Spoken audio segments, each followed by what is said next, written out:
Nunca olvidaré la llamada que cambió mi vida para siempre. Estaba sentado en la sala de mi casa, la misma casa que había construido con mis propias manos cuando sonó el teléfono. Era mi hijo. Su voz sonaba fría, distante, casi como si no hablara conmigo sino con un desconocido. «Haz tu maleta, papá. Vendí tu casa y tu terreno. Mañana mismo te voy a llevar al asilo». Por un momento pensé que se trataba de una broma cruel, pero no lo era. Cada palabra cayó sobre mí como un martillazo. Mi corazón latía tan fuerte que sentía que se me iba a salir del pecho. ¿Cómo podía ser posible? Yo que lo había criado, alimentado, educado, que había sacrificado mis sueños para que él cumpliera los suyos. Ahora, sin el menor remordimiento, me estaba despojando de todo. Me quedé sentado, en silencio, mirando las paredes que guardaban tantos recuerdos, las fotos de mi difunta esposa, las risas de mis nietos en los veranos, los muebles que aún conservaban el olor de la madera que yo mismo había tallado. Todo eso en un instante ya no me pertenecía. «Tu casa y tu terreno ahora son míos, papá», continuó él con voz dura. «Acepta la realidad, porque mañana te llevo al asilo y no quiero discusiones». Sentí que las fuerzas me abandonaban. Apreté el teléfono contra mi oído y apenas pude responder. «Hijo, ¿cómo pudiste?». Pero del otro lado solo hubo silencio, un silencio que dolía más que cualquier insulto. Esa noche no pude dormir. Caminé por cada rincón de la casa, acariciando las paredes, recordando cada sacrificio que había hecho para levantar aquel hogar. Recordé las noches, sin dormir, trabajando horas extras. Recordé cómo mi esposa me alcanzaba una taza de café cuando yo me quedaba soldando vigas para terminar la construcción. Todo ese esfuerzo, todo ese amor, reducido a una transacción fría, a un contrato de compraventa. El hijo al que le había dado todo, ahora me arrancaba el alma con una sola llamada. El amanecer llegó y yo seguía sentado en la mesa de la cocina con los ojos rojos de tanto llorar. Me preguntaba en qué momento mi hijo había dejado de verme como a un padre para verme como a una carga. Afuera, los pájaros cantaban como si nada hubiera pasado, pero dentro de mí todo estaba roto. Y entonces, en medio de mi dolor, hice una promesa. Tal vez él me llevaría al asilo, tal vez me había arrebatado la casa y el terreno, pero no lograría quitarme mi dignidad ni mi voz. Iba a contar mi historia, y el mundo sabría la verdad. Cuando llegó la mañana siguiente, escuché el ruido de su coche estacionando frente a la puerta. Respiré profundo, tomé mi maleta y miré por última vez las fotos en la estantería. La de mi esposa sonreía como si aún me acompañara en la lucha. «Perdóname, amor», susurré, «pero parece que nuestro hijo olvidó todo lo que le enseñamos». Salí por la puerta con paso lento, pero con la frente en alto. Lo que no sabía mi hijo era que ese viaje al asilo sería solo el comienzo de una historia que cambiaría nuestras vidas para siempre.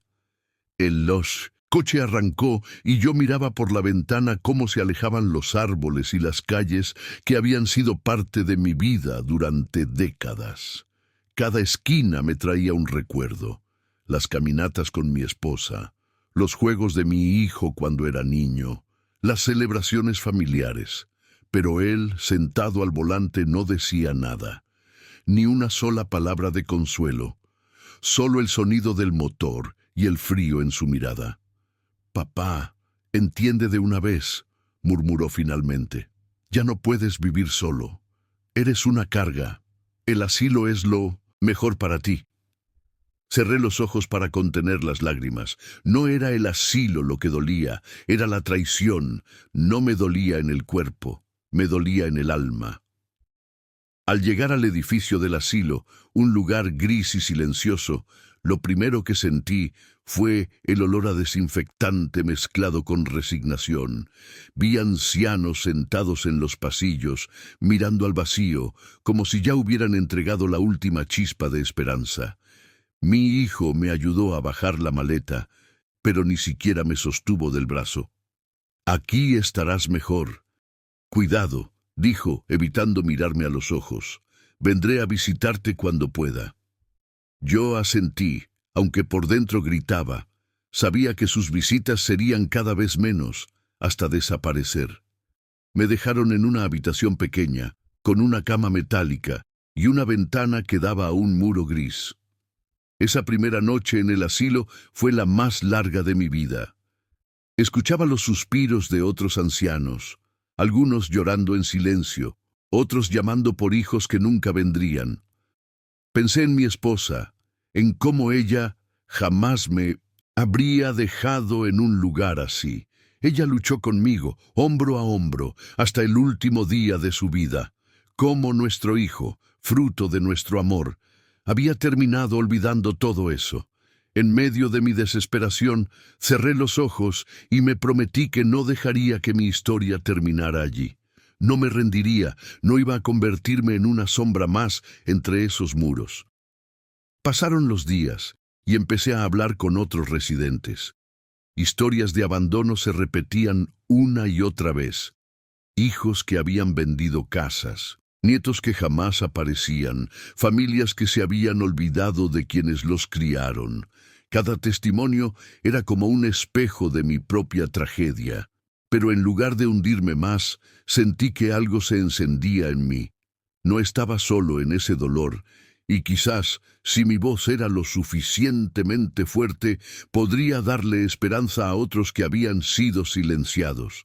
Empecé a escribir en un cuaderno cada palabra, cada recuerdo, cada lágrima.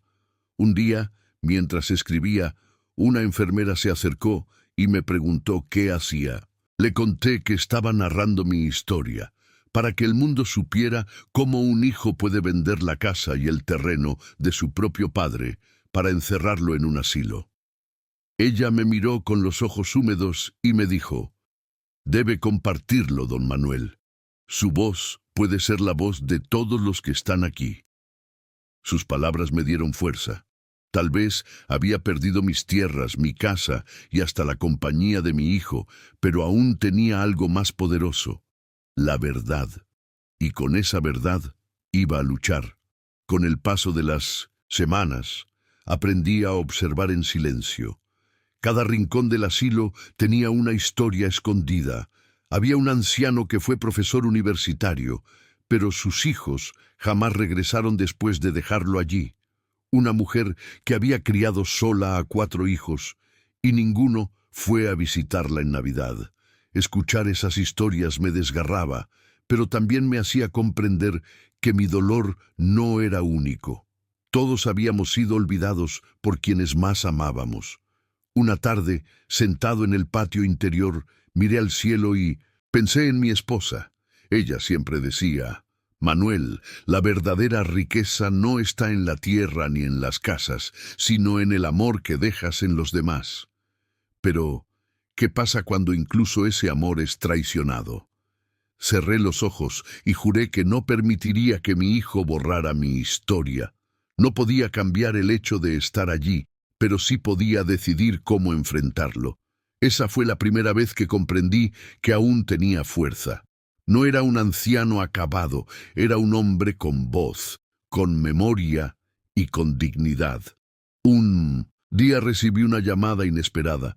Era un viejo amigo, Julián, con quien había trabajado en la construcción de carreteras hacía más de 30 años. Había escuchado lo que mi hijo había hecho conmigo.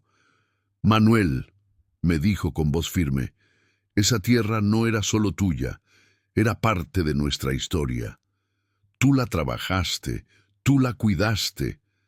No puedes dejar que te la arrebaten así». Sentí un nudo en la garganta. Julián me ofreció ayuda. Me dijo que conocía a un abogado que podría revisar la venta de la casa y el terreno. Aunque mi hijo aseguraba que todo era legal, algo en mí me decía que había engaño. Recordé las prisas en su voz, la frialdad con la que me echó, y entendí que detrás había más de lo que él quería mostrarme. Esa llamada me devolvió una chispa de esperanza. Quizás aún no todo estaba perdido, quizás podía recuperar lo que era mío. Con la ayuda de Julián, logré contactar al abogado. Se llamaba Ricardo Salinas, un hombre mayor, con cabello canoso y mirada seria, pero llena de empatía. Me recibió en su despacho y escuchó mi historia sin interrumpirme. Cuando terminé, guardó silencio unos segundos y luego dijo: «Don Manuel, lo que le hicieron no solo es cruel, podría ser ilegal, pero necesito revisar los documentos». Le entregué una copia del contrato que mi hijo había firmado a mis espaldas. Ricardo lo leyó con atención, pasando las páginas lentamente. De pronto, alzó la vista y me dijo: «Aquí hay algo extraño. Este contrato tiene una firma que no coincide con su registro de minusdenta. En propiedad podría ser falsificación». Sentí que la sangre me hervía. Mi propio hijo había falsificado papeles para quedarse con mi casa y mi terreno. En ese instante, comprendí que la traición era aún más grande de lo que imaginaba. Regresé al asilo con una mezcla de furia y determinación. Esa noche no pude dormir, pero ya no por tristeza, sino por la idea de que quizás aún podía hacer justicia. Al día siguiente, llamé a Julián y le pedí que me acompañara a hablar con más residentes. Quería saber si alguno había pasado por lo mismo, y para mi sorpresa descubrí que sí. Varios ancianos habían sido despojados de sus bienes mediante engaños o presiones familiares. Era un patrón de abuso silencioso. Entonces lo vi claro. No se trataba solo de mí, se trataba de todos nosotros. Tenía que alzar la voz no solo por lo que me quitaron, sino por todos los que habían sido olvidados. Ese día, con un cuaderno en mano, empecé a escribir no solo mi historia, sino la de mis compañeros del asilo. Cada palabra era un golpe contra la injusticia. Con el paso de los meses, mi cuaderno se llenó de relatos, historias de hombres y mujeres que habían trabajado toda su vida para que sus hijos estudiaran, para que tuvieran un techo, y ahora estaban ahí, abandonados. Cada testimonio me daba más fuerza, y el cuaderno se convirtió en un arma. Un día, cuando vino un grupo de voluntarios jóvenes a visitar el asilo, les mostré lo que había escrito. Uno de ellos, estudiante de periodismo, se conmovió, tanto que me pidió permiso para compartirlo en un periódico local. Dudé al principio, pero luego recordé la promesa que me había hecho: no dejar que mi voz fuera silenciada. Le entregué el cuaderno y le dije: «Llévalo, pero hazlo con respeto, que el mundo sepa la verdad». No sabía entonces que esa decisión iba a cambiarlo todo. No solo para mí, sino para todos los ancianos olvidados de aquel lugar. 2 semanas después de que el joven periodista se llevara mi cuaderno, el asilo se convirtió en un hervidero de murmullos. Los periódicos locales habían publicado un reportaje titulado «Las voces olvidadas, ancianos despojados por sus propias familias». Y ahí estaba yo, en la portada, mi rostro arrugado sosteniendo el cuaderno como si fuera un escudo. Al principio tuve miedo. ¿Qué pensaría mi hijo al ver su traición expuesta? Pero pronto comprendí que ya no había marcha atrás. Cada palabra escrita había liberado un pedazo de mi alma. Los demás residentes comenzaron a verme de otra manera. Ya no era solo Manuel, el viejo, al que habían echado de su casa. Ahora era alguien que había tenido el valor de decir lo que todos callaban. Esa tarde, mientras caminaba por el pasillo con mi bastón, una anciana llamada Teresa me tomó la mano y me dijo con lágrimas en los ojos: «Gracias, don Manuel, por decir lo que yo nunca me atreví». Sentí que, por primera vez en mucho tiempo, tenía un propósito. La publicación del reportaje no tardó en llegar más lejos de lo que yo había imaginado. Una cadena nacional de televisión vino al asilo para entrevistarme. Pusieron cámaras frente a mí y me preguntaron cómo me sentía al haber sido traicionado por mi propio hijo. Tragué saliva y respondí con la voz firme. El dolor de un padre no está en perder una casa, sino en perder el amor de un hijo.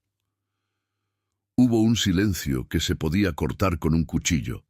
Después, hablé de los demás, de todos los que vivían allí con historias semejantes. No quería que la atención se centrara solo en mí. Esa noche, el reportaje salió en horario estelar. Los teléfonos del asilo no paraban de sonar. Organizaciones, abogados y hasta políticos querían saber más. Yo me miraba al espejo y apenas me reconocía. Cómo aquel anciano abandonado se había convertido en la voz de tantos. Tal vez porque cuando uno ya lo ha perdido todo, lo único que queda es la verdad. Mientras mi historia recorría el país, mi hijo finalmente apareció. Llegó al asilo en un auto de lujo, vestido con traje caro, pero su rostro estaba pálido. Me miró como quien no reconoce lo que ve. «Papá, ¿qué has hecho?», me preguntó en voz baja como si aún pudiera controlarme. Lo observé con calma. Lo que tú nunca tuviste el valor de hacer, decir la verdad. Intentó convencerme de que retirara mis declaraciones. Incluso me ofreció dinero, como si mi dignidad tuviera precio. Pero yo ya no era el hombre débil que él había dejado en la calle. Frente a los demás residentes, levanté la voz. «No quiero tu dinero, quiero justicia». El silencio que siguió fue pesado, y por primera vez vi algo en sus ojos que jamás había visto. Miedo. No miedo a perder bienes, sino a que su máscara cayera delante del mundo. Con el apoyo del abogado Ricardo y la evidencia de los documentos falsificados, iniciamos un proceso legal contra mi hijo. No fue fácil. Hubo audiencias largas, intentos de manipulación y amenazas veladas. Pero cada vez que me sentía débil, recordaba las lágrimas de Teresa, las historias de mis compañeros, y encontraba fuerza. El juez escuchó con atención, y cuando llegó el momento de presentar las pruebas, Ricardo desplegó todo. Firmas adulteradas, transferencias sospechosas, correos electrónicos que demostraban la intención de despojarme. Mi hijo sudaba en silencio, incapaz de sostener su mirada en la mía. Ese día comprendí que no solo estaba recuperando mi casa, sino mi dignidad. No importa la edad que uno tenga, siempre se puede luchar por lo justo. Meses después, el fallo llegó. El contrato era inválido y mi propiedad me sería devuelta. Además, el juez dictó una investigación por fraude en contra de mi hijo. Cuando recibí la noticia, las lágrimas corrieron por mis mejillas. No eran lágrimas de venganza, sino de alivio. Había probado que, incluso en la vejez, la voz de un hombre no se apaga. Esa noche, en el asilo, los residentes me rodearon y aplaudieron. No solo había ganado yo, habíamos ganado todos, porque mi historia era la suya, y su silencio había encontrado eco en mis palabras. Levanté mi cuaderno y dije, «Esto no termina aquí. Seguiremos escribiendo, porque mientras quede alguien que escuche, nunca estaremos completamente olvidados». Y en ese instante comprendí que la verdadera herencia que podía dejar no estaba en tierras ni en casas, sino en la esperanza que había encendido en los corazones de otros. El día que regresé a mi antigua casa, acompañado por el abogado y un oficial judicial, mi corazón latía como si fuera a romperse. La fachada seguía igual, pero para mí era distinta. No era solo una construcción de ladrillo y cemento, era la memoria de mi esposa, el lugar donde escuché las primeras risas de mi hijo, donde celebramos Navidades con modestia pero con amor. Al cruzar la puerta, me detuve frente al viejo retrato de mi mujer colgado en la sala. «Volví, querida», susurré con voz quebrada. El silencio de la casa me envolvió, pero no era un silencio frío, sino un abrazo invisible. El oficial extendió los papeles confirmando la restitución de mi propiedad. Mi hijo no estaba allí para enfrentarme. Se había refugiado en su orgullo y en el miedo a la justicia. Yo, en cambio, me arrodillé en medio de la sala y lloré como no lo hacía desde que la perdí. Aquella casa, que él quiso arrebatarme, ahora me pertenecía de nuevo, no por herencia ni por imposición, sino porque la verdad había salido a la luz. No tardé en invitar a los residentes del asilo a visitarme. Quería que supieran que mi victoria también era suya. Esa tarde llegaron en un pequeño autobús. Teresa con su bastón, don Julio en silla de ruedas y hasta doña Carmen, que hacía años no salía de su cuarto. Cuando entraron, los ojos les brillaron al ver un hogar donde podían sentirse personas y no simples números en una institución. Preparé té y pan, como solía hacer mi esposa, y todos nos sentamos alrededor de la mesa. «Esto no es solo mi casa», les dije con emoción, «es un refugio para quienes alguna vez fueron olvidados». Vi lágrimas rodando por mejillas arrugadas y comprendí que había encontrado un nuevo propósito: transformar el dolor en esperanza. Esa noche, mientras los acompañaba de regreso al autobús, Teresa me abrazó y me susurró: «Gracias por devolvernos la dignidad». Y en ese momento supe que, aunque la justicia me había devuelto mis paredes, era mi deber llenarlas de vida y solidaridad. Las semanas siguientes se convirtieron en un torbellino de cambios. Periodistas, vecinos y hasta desconocidos se acercaban para estrecharme la mano. Algunos me llamaban valiente, otros ejemplo de resistencia. Pero yo no buscaba títulos ni reconocimientos. Lo único que quería era demostrar que nunca es tarde para levantar la voz. Decidí organizar reuniones semanales en mi casa, donde cada anciano pudiera contar su historia. Lo llamamos el Círculo de la Memoria. Nos sentábamos en el salón, alrededor del retrato de mi esposa, y compartíamos relatos que habían quedado guardados en el silencio del tiempo. Historias de amor, de sacrificios, de pérdidas y de sueños rotos. Cada palabra era como una piedra colocada en el cimiento de algo más grande que nosotros mismos.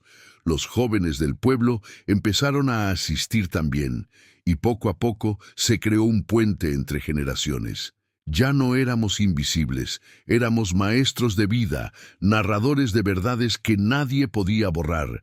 Sin embargo, en medio de la alegría de recuperar mi hogar y mi dignidad, no podía evitar pensar en mi hijo. ¿Qué había sido de él? Los rumores decían que había perdido gran parte de su fortuna en deudas y demandas, que los mismos amigos que lo alentaban a despojarme ahora le habían dado la espalda. Una tarde recibí una carta suya, escrita con torpeza, como si la vergüenza pesara más que la tinta. «Papá», decía, «sé que no merezco tu perdón. Fui ciego por la ambición y sordo al amor que me diste. Si alguna vez puedes mirarme sin odio, te agradecería escucharme». Leí esas líneas una y otra vez, con el corazón dividido. El hombre que me traicionó seguía siendo el niño al que había enseñado a caminar. Y aunque la herida era profunda, supe que el perdón no era un favor para él, sino una liberación para mí. Una semana después, acepté verlo en la misma sala donde me había echado de mi casa. Cuando entró, su rostro estaba marcado por ojeras y arrugas prematuras. Ya no era el hijo altivo que un día me trató como estorbo, sino un hombre derrotado por sus propias decisiones. Nos miramos en silencio largo rato, hasta que finalmente le dije: «La casa me fue devuelta, pero lo que más deseo recuperar no son paredes, sino a mi hijo». Él rompió en llanto, se arrodilló y tomó mis manos pidiendo perdón entre sollozos. No respondí con palabras, solo lo abracé. Ese abrazo no borraba lo ocurrido, pero abría una grieta por donde podía entrar la reconciliación. Mi esposa, desde aquel retrato en la estantería, parecía observarnos con ternura, y en ese instante entendí que, aunque la justicia humana me había devuelto mi hogar, era la misericordia la que estaba devolviendo a mi familia. Después de aquella reconciliación inicial con mi hijo, los días en la casa tomaron un nuevo matiz. Él venía cada semana, no con regalos ni dinero, sino con trabajo humilde. Reparaba ventanas, cortaba leña, pintaba paredes. Era como si quisiera reconstruir, con cada clavo y cada pincelada, el vínculo que había destruido con sus palabras. Yo lo observaba en silencio, recordando cuando era un niño que me seguía al campo con botas demasiado grandes para sus pies.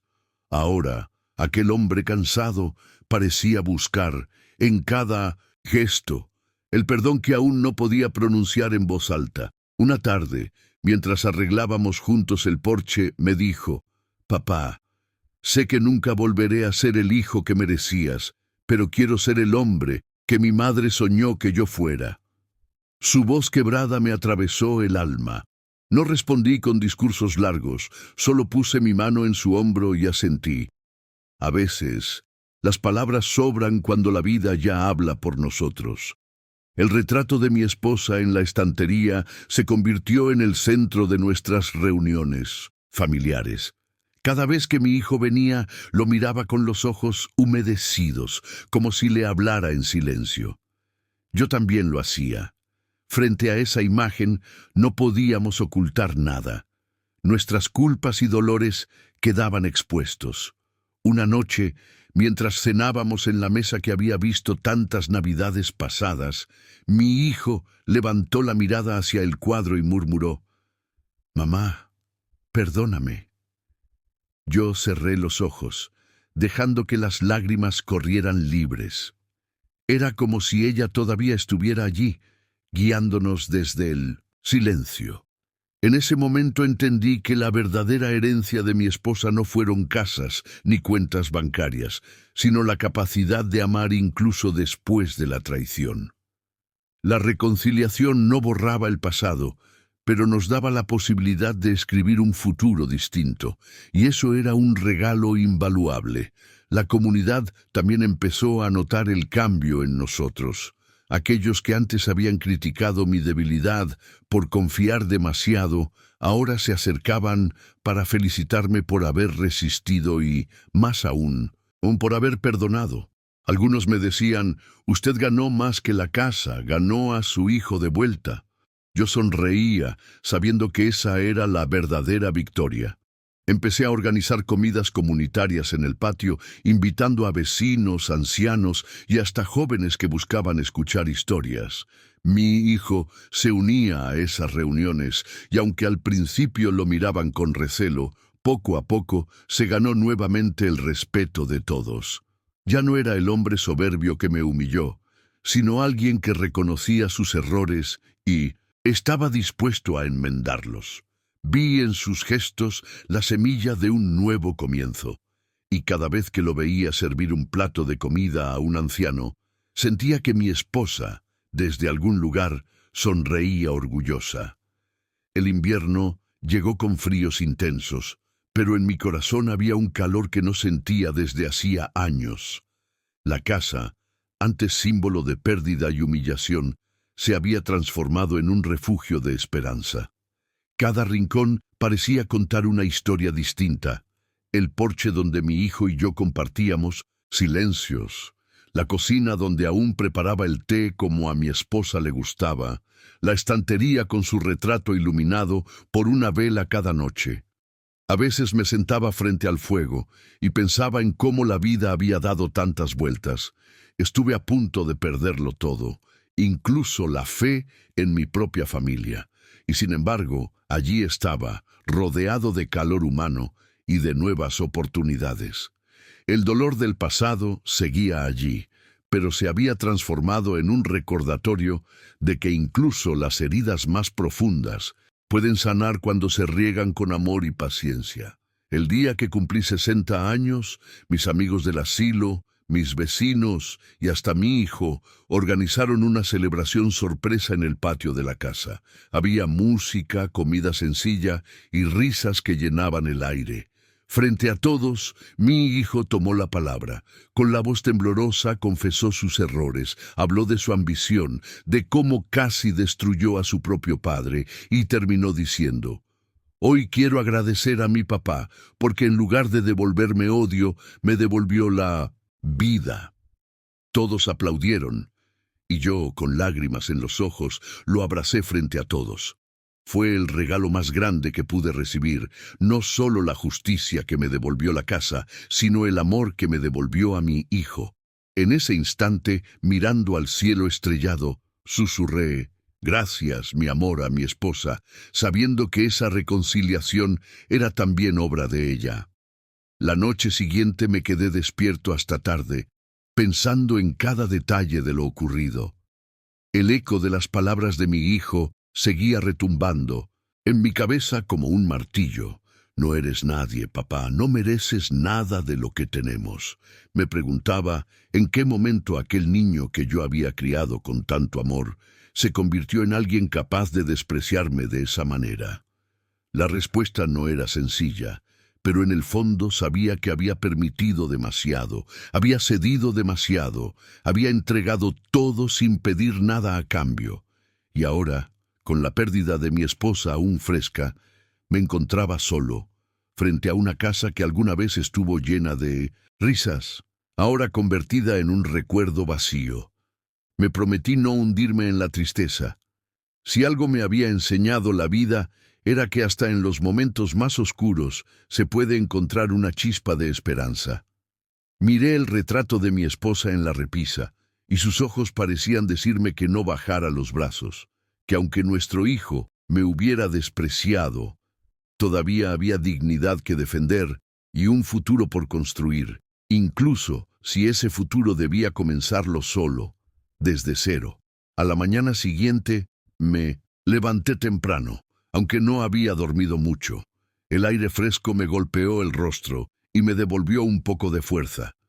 Fui hasta la pequeña cabaña donde ahora pasaba mis días, aquella que muchos considerarían una ruina, pero que para mí se había convertido en símbolo de resistencia. El techo seguía goteando, las paredes tenían grietas, y sin embargo, al entrar, sentí un calor distinto, como si aquel espacio estuviera esperándome para empezar de nuevo. Decidí organizar mis pocas pertenencias, limpiar cada rincón y preparar un café con agua que había traído del pozo cercano. Mientras el vapor subía, me senté en la mesa de madera y escribí en un cuaderno viejo: «Hoy empieza una nueva etapa». Quizás no tenía riquezas, ni una casa de lujo, pero tenía algo que no podían arrebatarme: la voluntad de seguir adelante. Recordé las veces que mi esposa me había dicho que la verdadera riqueza no está en lo material, sino en la capacidad de levantarse una y otra vez.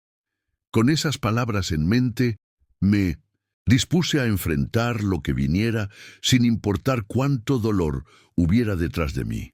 Durante esa semana recibí la visita inesperada de un vecino que hacía tiempo no veía, don Manuel. Traía una bolsa con pan recién horneado y una mirada cargada de preocupación. «Te he visto caminar solo estos días, hermano, y quería saber cómo estabas», me dijo al entregarme la bolsa. Ese gesto simple removió algo en mí. Le conté con voz entrecortada lo que había pasado con mi hijo, la herencia, la expulsión y la sensación de haber sido despojado de todo lo que construí en la vida.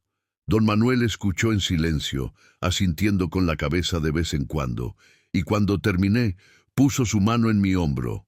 «El oro y las casas se van, pero lo que eres aquí dentro», señaló mi pecho, «eso nadie te lo puede quitar. Tu esposa estaría orgullosa de ti si no te dejas caer».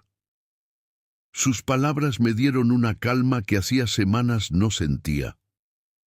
A veces no es la familia de sangre la que sostiene, sino aquellos que entienden el valor de la empatía, Al despedirse, me dejó otra frase que se grabó en mi corazón.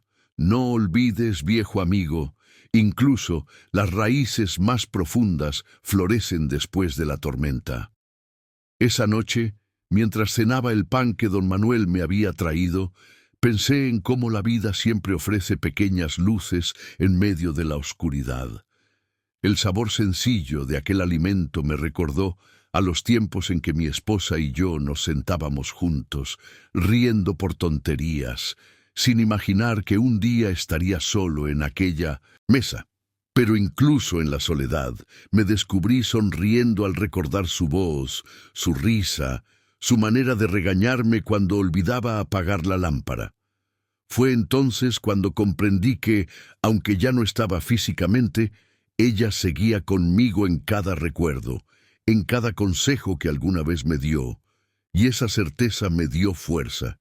Decidí que no iba a permitir que la amargura de mi hijo fuera la última palabra en mi historia.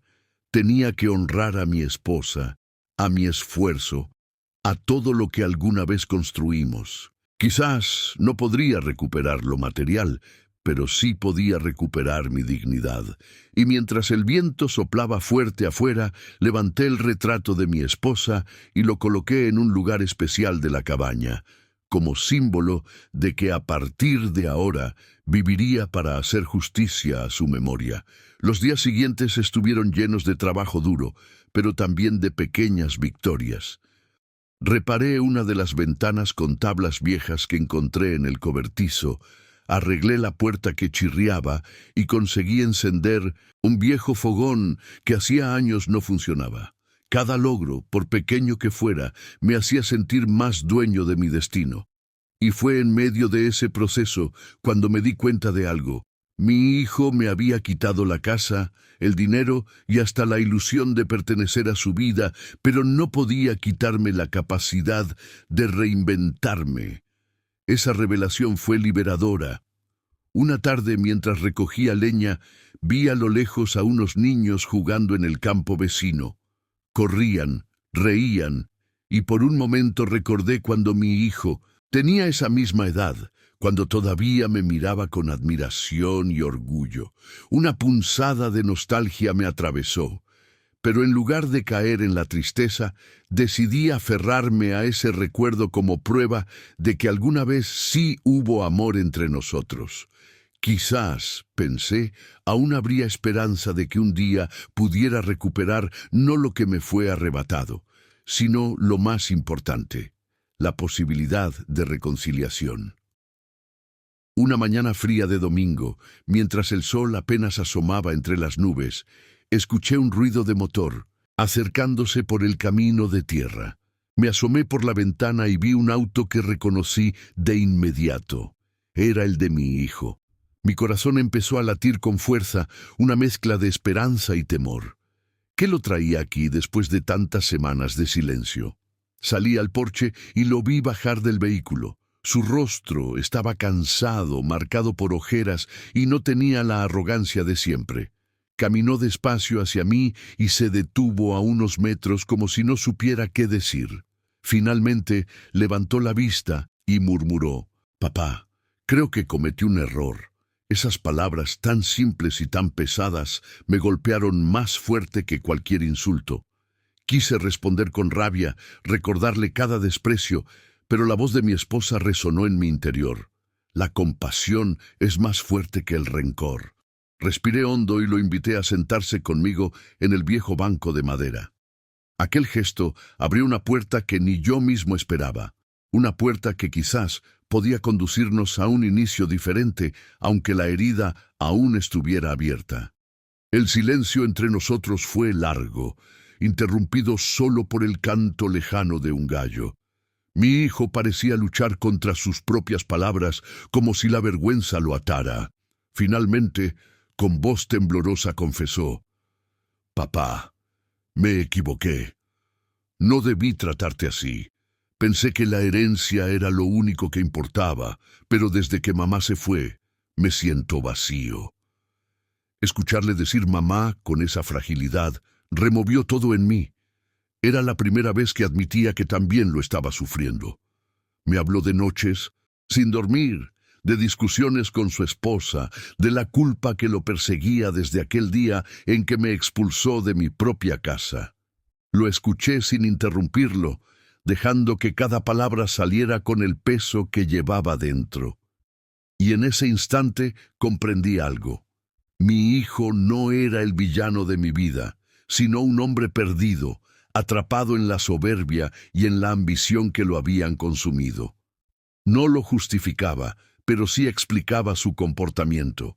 Cuando terminó, bajó la cabeza como un niño arrepentido, y yo, con lágrimas en los ojos, solo pude decir: a veces, hijo, lo que perdemos nos enseña más que lo que ganamos. Él levantó la vista sorprendido, como si no esperara una respuesta tan serena. Entonces me preguntó con un hilo de voz: ¿todavía puedo hacer algo para arreglar esto? La pregunta quedó suspendida en el aire, pesada, pero también cargada de posibilidad. Miré alrededor. La cabaña humilde que había restaurado con mis propias manos, el retrato de mi esposa en la repisa, el suelo de madera que había barrido cientos de veces en silencio. Todo eso era prueba de que yo había sobrevivido, de que no necesitaba riquezas para tener valor, pero también era prueba de que aún quedaba un puente por tender. Sí, respondí con firmeza. Puedes empezar siendo el hijo que tu madre siempre soñó. No necesito tu dinero ni tus propiedades. Solo necesito respeto, verdad y un poco de tu tiempo. Mi hijo asintió lentamente, como si esa simple petición fuera la más difícil y a la vez la más necesaria. Vi en sus ojos un destello de la inocencia perdida, y por primera vez en mucho tiempo tuve la sensación de que la reconciliación no era un sueño imposible, sino una realidad que podía comenzar en ese mismo momento. Los días siguientes fueron diferentes. Mi hijo comenzó a visitarme los fines de semana, ayudándome con reparaciones y escuchando mis historias como cuando era niño. A veces se quedaba en silencio observando el retrato de su madre y yo podía ver cómo el arrepentimiento lo invadía. Una tarde, mientras pintábamos juntos una de las paredes de la cabaña, me dijo: «Papá, si pudiera volver atrás, cambiaría todo lo que hice». Lo miré y respondí: «No podemos cambiar el pasado, hijo, pero sí podemos decidir qué hacemos con el presente». Sus ojos se humedecieron y, por un instante, volví a ver al niño que corría hacia mí con los brazos abiertos después de cada jornada de trabajo. Ese recuerdo me llenó de calor. Comprendí que la vida no siempre nos da lo que queremos, pero a veces nos ofrece algo más valioso, la oportunidad de perdonar y de empezar de nuevo. Y mientras el sol se ponía, tiñendo el cielo de rojo y naranja, sentí que mi esposa nos observaba desde algún lugar, orgullosa de vernos reconstruir lo que el dolor había intentado destruir. Con el tiempo, la cabaña que alguna vez fue símbolo de humillación se convirtió en un lugar de encuentro y reconciliación. No recuperé la casa grande ni las riquezas que parecían tan importantes, pero gané algo que no tiene precio: la posibilidad de volver a abrazar a mi hijo sin resentimiento. En cada rincón de esa cabaña había un recordatorio de lo que había perdido, pero también una prueba de lo que había ganado. Ahora, cuando me siento en el porche y veo a mi hijo llegar con una sonrisa tímida, siento que la herencia más valiosa que mi esposa me dejó no fueron bienes materiales, sino la enseñanza de que el amor verdadero sobrevive incluso a las peores tormentas. Y aunque todavía hay cicatrices, cada día que compartimos es un paso hacia la sanación. Hoy puedo decir con certeza que no soy el hombre derrotado que una vez fui, sino alguien que encontró fuerza en la adversidad y paz en el perdón. Porque al final, lo que queda no es lo que poseemos, sino las personas a quienes logramos recuperar. Esa es mi verdadera herencia.